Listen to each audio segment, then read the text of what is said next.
Sveiki atvykę į išminties minutėlę.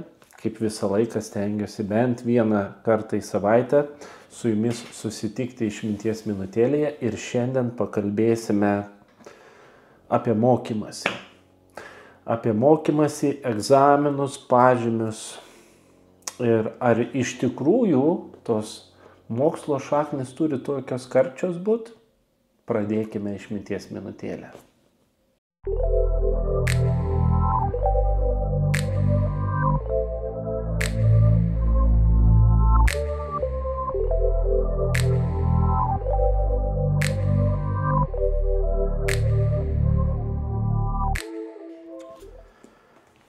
Visas internetas knibžda straipsniais apie egzaminus, apie 11-okų egzaminą, kur šiais metais pirmą kartą 11 klasėje atsirado tie vadinami daliniai, ar kaip ten juos be pavadinsi, dar net nežinau tikro pavadinimo, bet vienu žodžiu vadinkim egzaminu, nes kažkiek balo nukeliauja į 12 klasę ir galim sakyti, kad 11-okai turi pasistengti ir iš tikrųjų parašyti, atsiskaityti, ar kaip čia be pavadinsi, pats kaip psichologas dirbu su 11-okais ir žinau, ką jie išgyvena, kaip jie išgyvena, ką išgyvena. Iš tikrųjų labai jaudinasi ir labai nerimauja dėl to, kas vyksta ir dar bus visokie atsiskaitimai. Ir per Velykų atostogas taip pat laukia jų dar kažkokie tai ten atsiskaitimai.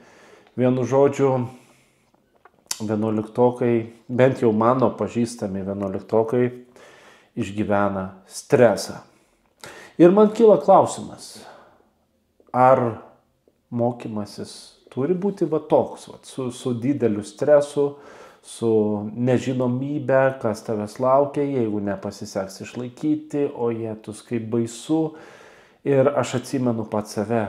Pats baisiausias egzaminas buvo 10 klasėje. Labiausiai jaudinausi, atsimenu. Daug labiau nei 12 klasėje. Bet 10 klasėje buvo kažkas kaip bomba, sakyčiau. Gerai, prieš pradedant kalbėti apie mokymąsi, noriu jums parodyti štai šią knygą. Šios knygos autorius yra Karlas Rodžersas, žinomas psichologijoje kaip humanistinės psichologijos atstovas. Ir čia turiu jo knygą, vadinasi Apie tapsmą asmeniu. Ir čia pasižymėjau šį beitą, ką norėčiau jums trumpai paskaityti. Čia yra 251 puslapyje, tai dabar trumpai paskaitysiu Rodžerso žodžius skirtus mokytojams. Taigi, galiu pradėti turėdamas galvoje šios konferencijos tikslus. Patyriau, kad negaliu išmokyti kitą asmenį, kaip reikia mokyti. Mėginti tai daryti, mano nuomonė, galų gale yra beprasmiška. Man regis visko, ko galima išmokyti kitą, yra nereikšminga.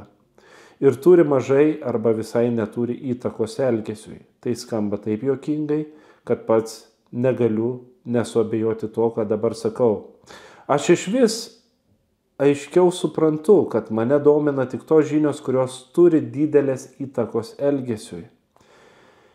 Visai tikėtina, kad tai tik mano paties išskirtinis bruožas. Supratau, kad vienintelis daugiau įtakos elgesiui turintis išmokimas yra paties asmens atrastos ir jo perimtos žinios. Toks įgytas žinojimas, toji tiesa, kuri buvo asmeniškai perimta ir tapo patyrimo dalimi, negali tiesiogiai būti perteikta kitam. Vos tik individas pabando tiesiogiai pasidalinti tokia patirtimi, dažnai gana entuziastingai ji tampa mokymu ir jos rezultatai būna nereikšmingi. Neseniai man palengvėjo, kai sužinojau, kad danų filosofas Sorenas Kierkegaardas taip pat aptiko tai savo praeityje ir labai aiškiai paskelbė apie tai prieš 100 metų. Dabar tai atrodo netaip absurdiška. To, ko anksčiau pasakiau, padarinys yra mano supratimas, jog man nebeįdomu būti mokytoju. Kai kartais mėginu mokyti, būnu nustebintas rezultatais, kurie vos reikšmingi, nes retsykiais mokymas vis dėlto pavyksta. Kai tai nutinka, pastebiu, kad rezultatai žalingi. Atrodo, kad jie priverčia asmenį nepasitikėti savąją patirtimi ir nuslopina reikšmingą mokymasi. Todėl padarau išvadą, kad mokymo padariniai yra arba nesvarbus, arba žalingi. Kai žvelgiu į ankstesnio mokytojavimo rezultatus, tikrieji rezultatai atrodo tokie patys. Arba buvo padaryta žala, arba nieko reikšmingo neįvyko. Tai, atvirai kalbant, trikdo. To padarinys yra mano supratimas, kad man įdomu mokytis pageidautina svarbius dalykus, turinčius didelės įtakos mano elgesiui. Pastebėjau, kad mokymasis mane labiau praturtina ir grupėse, tiek santykiuose, tiek su vienu žmogumi, pavyzdžiui, terapijoje, tiek mokantis savarankiškai. Pastebėjau, kad man geriausiai, bet kartu ir sunkiausiai sekasi mokytis, kai atsisakau nors laikinai savo gynybiškumo ir mėginu suprasti, kaip kitas asmuo suvokia ir jaučia savo patyrimą. Na ir taip toliau, ir dabar prieisiu prie tokių pagrindinių išvadų visos jo kalbos, nes čia visko skaityti būtų gal jums per ilgai, atsibostų. Tai dabar taip. Toks patyrimas reikštų, kad mes panaikintume mokymą. Žmonės burtųsi, jeigu jie norėtų mokytis. Mes panaikintume egzaminus, jie įvertina tik nereikšmingą mokymasi. Čia ne mano žodžiai, čia yra Rodžerso žodžiai. Dar kartą kartoju, įdėmiai paklausykit. Mes panaikintume egzaminus. Jie įvertina tik nereikšmingą mokymasi. Tai reikštų, kad dėl tos pačios priežasties mes panaikintume pažymius ir įskaitas. Kokios priežasties? Nes tai nereikšmingas mokymasis tampa, jeigu yra pažymiai pagal Rodžersą. Iš dalies dėl tos pačios priežasties mes panaikintume visus mokslinius laipsnius kaip kompetencijos matą. Kita priežastis būtų ta, jog laipsnis žymi kažko galą arba pabaigą, o besimokančiajam rūpi tik nenutrūkstamas mokymosi procesas. Tai reikštų, kad mes liautumėmės pateikti išvadas, nes suprantame, kad niekas žiūrėdamas tik išvadas, ko nors svarbaus neišmoksta. Tai tokios Rodžerso mintis. Aš iš tikrųjų jau senai šitą knygą esu skaitęs, dar kai buvau studentas, per asmenybės psichologiją, atsimenu, liktais per asmenybės psichologiją reikėjo mums perskaityti šitą knygą. Jeigu neklystu, liktais per asmenybės psichologiją. Ir man labai užkliuvo tie žodžiai, kad egzaminas, pažymiai vertina tą nereikšmingą įmokymąsi. Tai dabar ką matome pasaulyje? Mes labai orientuojamės į tos egzaminus, į tos pažymius. Kai pakalbi su mokiniais, atrodo, kad pažymys yra kažin kas. Atrodo, pažymys nulemia tavo ateitį. Ar tai gerai? Klausimas toks, ar tai yra gerai? Mes išmintėlių metu nedarom jokių tyrimų ir tiesiog, skaitydamas tos straipsnius, atsiminiau Rodžerso knygą ir galvojau, kad labai tiktų išminties minutėlėje tiesiog mums kartu apie tai pamastyti. Rodžersas, kaip žinome, kaip sakiau, yra humanistinės krypties atstovas ir humanistai žiūri tokius dalykus, kurie yra galbūt tokie aukštesnės kategorijos, tokie kaip vertybės, meilė, humoras, kūrybiškumas ir panašus dalykai. Tai mokymasis pagal juos yra toks dalykas, kur kiekvienas žmogus nori mokytis. Pasižiūrėkite, mažą vaiką, jis nori tą daryti, jis nori aną daryti. Tik prasideda kažkokie tokie vertinimai. Aš atsimenu save. Aš norėjau mokytis, mokykla tai būdavo man įdomu. Ir atsimenu, kai prasidėjo visokie kontroliniai atsiskaitimai, atsirado baimės, atsirado stresas. Ir klausimas jums, ar kai mes stresuojam, didelį stresą jaučiam, tarkim, dėl atsiskaitimo, dėl ko, klausimas, kodėl mes, dėl to, kad turėtumėm kažką išmokti, turėtumėm dar jaudintis, kad jeigu nepasiseks. Juk jeigu nepasiseka, pavyzdžiui, dviračių mokaisi važinėti, jeigu tau kažkas nepasiseka, nieks nesako, žinai, tau rašau dvejetą, tu blogai vairuoji dviratį, tau dvejetas, tau trejetas ar panašiai. Nieks taip nesako, juk natūralus mokymasis yra toks, kad jeigu nepasiseka, kažkas ateina ir sako, nieko tokio. Ir man tai buvo, bet palauk, dar pasitreniruosi ir bus geriau. O kas atsitinka su tais pažymiais? Parašai neigiamą pažymį, mokinys labai išgyvena. Ypač pradžioj, kai būna tie pirmieji neigiami pažymiai. Mokinys jaučia stresą, oi kaip viskas blogai. O kas toliau? O dar kyla klausimas, kas toliau? Ar mokinys nepripranta prie tų neigiamų pažymių? Ar tas neigiamas pažymys duoda kažką naudingo? Čia tik klausimai, galbūt vienam vienaip, kitam kitaip.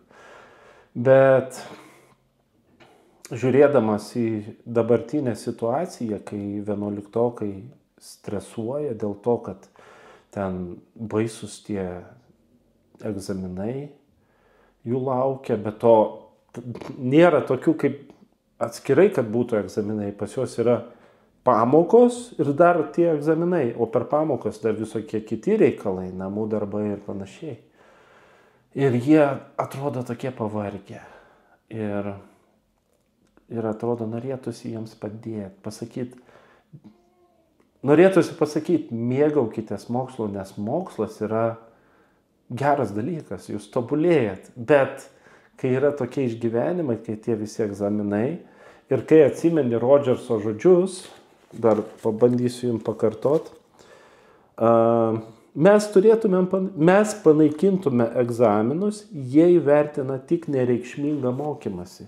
Ką jis turėjo omeny nereikšmingą? Šitoj vietoj vėl kyla klausimas, ar mokinys mokosi dėl to, kad jam reikia kažko išmokti, kad jisai paaugtų, kad jisai patobulėtų, kad įgautų kažkokią kompetenciją, gabumus patobulintų ar panašiai, ar jisai tai daro dėl to, kad reikia egzaminui. Ir tada jeigu mokaisi dėl egzamino, tai tu nepajausi to džiaugsmo, klausimas, ar matysi prasmę, nes prasmės matymas, mokymasi taip pat yra labai svarbus, nes jeigu tu matai savo veiklą prasmingą, tada tau įdomiau mokytis. Tiesiog tu darai tai, kas tau įdomu. O tada atsiras žmonių, kurie sakys, tai nebūtinai turi įdomu būti. O tada klausimas, kodėl? Juk tiek daug moksle įdomių dalykų, pats mokslas visas yra įdomus, tai kodėl jis pasidaro neįdomus tada klausimas? Juk ten tiek daug įdomių dalykų. Aišku, visiems visi dalykai negali patikti ir tai yra normalu. Tai iš tikrųjų šioje išmintėlėje tokia gyvenimiška tema susijusi su kiekvienu iš mūsų, nes mes visi praėjom egzaminus. Universitetuose, jeigu pasižiūrėsi, kas pusę metų egzaminai, pavyzdžiui, mes psichologijoje kas pusmetį, aš nežinau, gal kokie 9 egzaminai būdavo, sausį ir birželį, sausį 9, 8 kokie egzaminai ir dar birželį panašiai. Apie 5, nežinau tiksliai, tarp 5-9, daug tų egzaminų, atrodo, kiekvienas dalykas būdavo toks labai rimtas ir reikėdavo daug ruoštis. Bet kai studijuoji universitete, tu studijuoji tą dalyką, kuris tau patinka ir nebūdavo tokio streso kaip mokykloje. Aš nežinau, man egzaminai netgi patikdavo. Toks iššūkis būdavo ir taip įdomu būdavo. Pavyzdžiui, asmenybės psichologija, toks dalykas antram kurse buvo, tai ten buvo be galo daug knygų reikėjo perskaityti. Ir aš galvojau, kaip čia suspėti visą tą perskaityti ir dar išmokti viską. Nu ir pavyko, ir buvo labai įdomu. Bet universitete tu studijuoji tai, ką tu pasirinkai, tai, kas yra tavo, o mokykloje yra tie dalykai, kurie galbūt gal tau ir nepatinka. Galbūt dėl to ir yra tos mokslo šaknis karčios, nežinau, bet iš savo patirties galiu pasakyti, kad man bent jau dabar ir po mokyklos baigimo mokslo šaknis saldžios, man patiko. Tai klausimas, ar tikrai tos mokslo šaknis turi būti tokios karčios?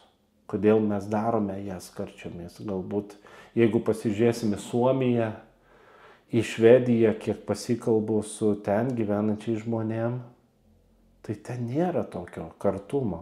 Ten stengiamasi daryti, kad mokslas būtų saldus ir nėra taip pat užbombarduojamas mokinio mąstymas, sąmonė apie tos egzaminus, kaip čia viskas ojojoj. Bet ten iš vis tie pažymiai, nežinau, kiek pasakoja. Galit pasižiūrėti, video esu padaręs apie Švedijos mokyklą, įdėsiu apačioje aprašymę ir apie Suomiją įdėsiu. Pasižiūrėkit, ten žmonės pasakoja iš savo patirties, kaip ten yra. Tai kodėl mes čia taip labai stresuojam? Tai tokie pamąstymai šiandien, jau gal per ilgai kalbu šioje išminties minutėlėje, tai šiandien jau gal ir atsisveikinsiu. Tai noriu padėkoti visiems jums už tai, kad būnat kartu, noriu padėkoti už tai, kad spaudžiat patiktukus, kad dalinatės, kad remiat Contribui, tai dėkoju rėmėjams. Na ką, ir šiandien tada sakau ate, iki kito karto. Bye bye.